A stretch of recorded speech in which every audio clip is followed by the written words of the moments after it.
Hello everyone, welcome to the Chemidope. तो अब तक हमने जो अपने इस चैप्टर में haloalkane haloarene chapter में जो पढ़ चुके हैं, अपना classification of haloalkane haloarene पढ़ चुके हैं, ठीक है। और हम कर चुके हैं method of preparation of halo alkane, method of preparation of hello Areen, physical properties of haloalkane hello Erin कर चुके हैं, ठीक है। कल 2 वीडियोज़ आई थी SN1 और SN2 को समझाने के लिए, और एक उसकी क्वेश्चंस वाली वीडियो आई थी।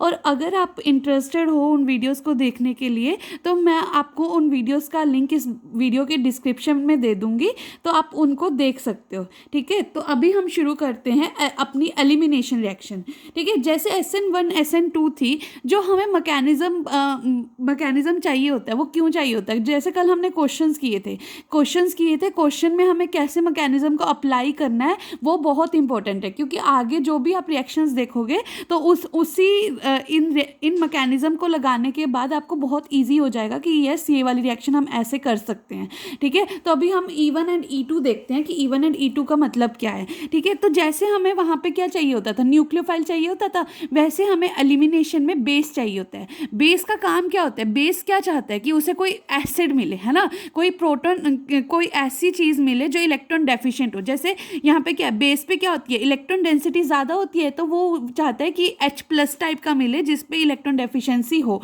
ठीक है। अब ये क्या करेगा, बेस क्या करेगा, इस प्रोटॉन को निकाल लेगा, और प्रोटॉन निकालने के बाद यहाँ से हैलाइड निकलेगा। तो यहाँ पे क्या होता है, एक तरह से HX का एलिमिनेशन हो रहा है, और यहाँ पे डबल बॉन्ड बन रहा है। और ये क्या हो सकता है, ये 2 टाइप से निकल सकता है। जैसे हमने क्या किया था SN1 SN2 में, क्या किया था हम, जा तो मतलब पहले हैलाइड निकाल देते थे और पूरा पॉजिटिव चार्ज लेके आ जाते थे, पूरा का पूरा पॉजिटिव चार्ज, फिर न्यूक्लियोफाइल आके अटैक करता था। और SN2 में क्या किया था, हमने थोड़ी सी पोलैरिटी डेवलप की थी और पीछे से न्यूक्लियोफाइल अटैक करता था। वैसे ही E1 एंड E2 मैकेनिज्म होता है, बस यहाँ पे हमारे पास बेस आ जाता है जो क्या चाहता है कि उसे प्रोटॉन मिले, वो प्रोटॉन को एब्स्ट्रैक्ट करता है। और ये क्या होता है, एक तो ये बीटा एलिमिनेशन होती है, बीटा एलिमिनेशन, दोनों साइड से बीटा एलिमिनेशन होती है। क्योंकि ये क्या होगा, जहाँ पे आपका हैलाइड लगा होता है ना, जहाँ पे हैलाइड लगा होता है उसको बोलते हो अल्फा कार्बन, जो उसके साथ वाला होता है वो बीटा कार्बन। एलिमिनेशन को बीटा एलिमिनेशन भी बोल सकते हैं, ठीक है। तो अब क्या होता है E1 में, जो पहला हम देखते हैं E1 में RDS स्टेप क्या होता है, जो आपका X है ना वो निकल जाता है। जो RDS स्टेप में क्या होता है, X जो निकल जाता है, और यहाँ पे क्या हो जाता है, positive charge, complete positive charge develop हो जाता है, ठीक है। उसके बाद बेस आता है, बेस क्या करता है, इस हाइड्रोजन को एब्स्ट्रैक्ट करता है, और ये ऐसे शिफ्ट हो जाता है। क्योंकि देखो ये क्या होता है, H+ को एब्स्ट्रैक्ट कर रहा है, और ये जो फिर C पे माइनस चार्ज आएगा, माइनस चार्ज क्या होगा, ऐसे कन्वर्ट हो जाएगा, माइनस प्लस क्या हो जाएंगे, न्यूट्रल हो जाएंगे, और एक बॉन्ड बना लेंगे, देखो ऐसे डबल बॉन्ड बन जाएगा। अब एक होता है E2 मैकेनिज्म। E2 मैकेनिज्म में क्या होता है कि बेस आएगा इस प्रोटॉन को ले लेगा, बेस क्या करेगा, इस प्रोटॉन को ले लेगा। यहाँ पे क्या होता है, एक ट्रांजिशन स्टेट बनती है, यहाँ पे क्या बनता है, एक इंटरमीडिएट बनता है। जैसे SN2 में भी, SN1 में क्या होता था, इंटरमीडिएट बनता था, और SN2 में क्या होती थी, ट्रांजिशन स्टेट बनती थी। वैसे ही इसमें ट्रांजिशन स्टेट बनेगी, 5 मेंबर ट्रांजिशन, 1 2 3 4 5। इस ट्रांजिशन स्टेट में 5 एटम्स होंगे, इस ट्रांजिशन स्टेट में 5 एटम्स होंगे। और ये जो आपका H और X, ये एक दूसरे के एंटी पेरिप्लेनर में रहने चाहिए, मतलब इन दोनों में क्या बनना चाहिए, 180 डिग्री का एंगल बनना चाहिए। और हमारे पास यहाँ पे फिर क्या होगा, डबल बॉन्ड आ जाएगा।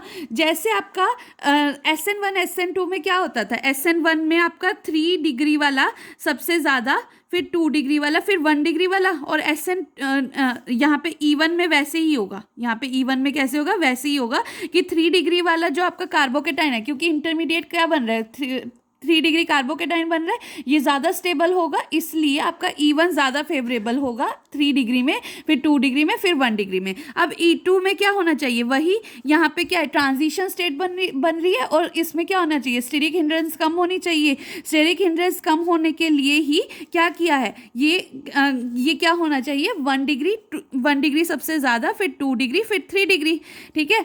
अब ये देखना है कि हमारे पास सब्स्टिट्यूशन और एलिमिनेशन में फ़र्क क्या आ जाता है ना, ये देखना है। तो बेस क्या करते हैं ना, अब देखो अगर मान लो बल्कि बेस आ गया, कोई बल्की बेस आ गया, तो वो क्या करेगा, वो बाहर से ही मतलब उसे मिला कोई प्रोटॉन, वो उठा के निकाल देगा और ऐसे करके Br को भी एलिमिनेट करवा देगा, कोई बल्कि बेस आया। क्योंकि देखो बल्कि बेस क्या होगा, इसको बीच में जाना डिफिकल्ट होगा ना, इस कार्बन पे जाना, बीच में जाना डिफिकल्ट होगा, क्योंकि इसका साइज ही इतना बड़ा है, साइज ही इतना बड़ा है। साइज बड़ा होने के कारण ये क्या करेगा, बाहर से ही प्रोटॉन को ले लेगा, मतलब किसी कार्बन से प्रोटॉन को ले लेगा और इसको एब्स्ट्रैक्ट कर लेगा और ये वाला Br निकाल देगा।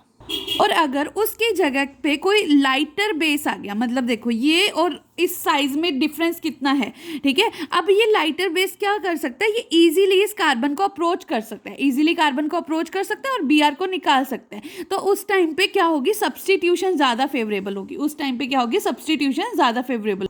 अब एक लास्ट रिएक्शन रह गई है हेलो एल्केन्स की, वो क्या है, रिएक्शन विद मेटल। हम इसमें दो टाइप के मेटल्स के साथ रिएक्शन पढ़ेंगे हेलो एल्केन्स के, दैट इज Mg और Na, ठीक है। उसमें क्या है अपना, ये है अल्काइल हैलाइड है, इसमें अपने हमने मेटल डाला, कौन सा, मैग्नीशियम मेटल डाला in presence of dry ether. मैं ये बताऊंगी कि ड्राई ईथर हम क्यों डालते हैं। अब देखो यहाँ पे ये वाला बनता है जो कि ग्रिग्नार्ड रिएजेंट है, जो कि क्या है, ग्रिग्नार्ड रिएजेंट, बहुत इंपॉर्टेंट रिएजेंट है, इसका आपको हर चीज़ पता होनी चाहिए, ठीक है। तो अभी क्या होता है, मैग्नीशियम देखो क्या है, मेटल है, और जो कार्बन है वो क्या है, नॉन मेटल, और इसकी इलेक्ट्रोनेगेटिविटी मेटल से ज़्यादा होती है। तो क्या करता है ना, ये जो कार्बन की इलेक्ट्रोनेगेटिविटी ज़्यादा होने के कारण ये बॉन्ड के इलेक्ट्रॉन अपनी तरफ खींच के रखता है, तो पोलैरिटी डेवलप रहती है, मतलब पोलैरिटी डेवलप रहती है। तो इसलिए ये कोवलेंट तो होता है पर हाईली पोलर होता है।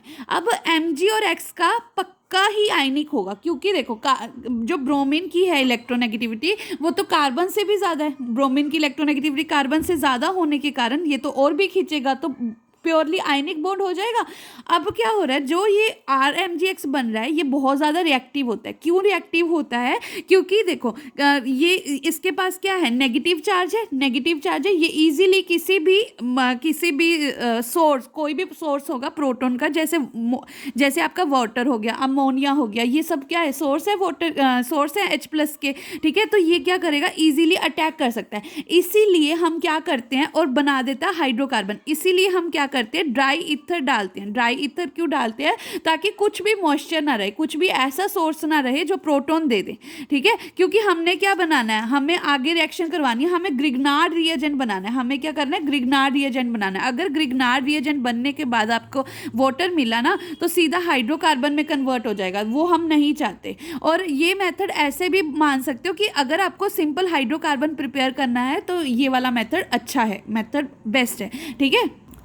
और अभी जो ये वाली रिएक्शन है, वुड्स रिएक्शन, ये बहुत इंपॉर्टेंट रिएक्शन है। किस पॉइंट ऑफ व्यू से, देखो इसमें सोडियम मेटल है, सोडियम मेटल क्या होता है, मैग्नीशियम से भी ज़्यादा इलेक्ट्रोपॉजिटिव होता है ना। तो इसमें ऑलमोस्ट क्या होता है, ऑलमोस्ट पूरा का पूरा ही इलेक्ट्रॉन ये रिलीज कर देता है। पर अगर आपको ट्रिक देखनी है तो 2 मॉलिक्यूल ऑफ RX हैं, मतलब RX ऐसे लोगे और 2 Na लोगे, उसमें से 2 NaX निकाल दोगे तो आपका सिंपल एल्केन बन जाएगा। तो वुड्स रिएक्शन सिमेट्रिकल एल्केन बनाने के लिए बहुत ज़्यादा फेवरेबल मानी जाती है। तो यही थी आज की रिएक्शंस। तो कल हम देखेंगे रिएक्शंस ऑफ हेलो अरीन्स देखेंगे, ठीक है। और ये वाला टॉपिक बस 2 वीडियोस और आएंगी इस टॉपिक के रिगार्डिंग। आई होप आपको समझ आया होगा।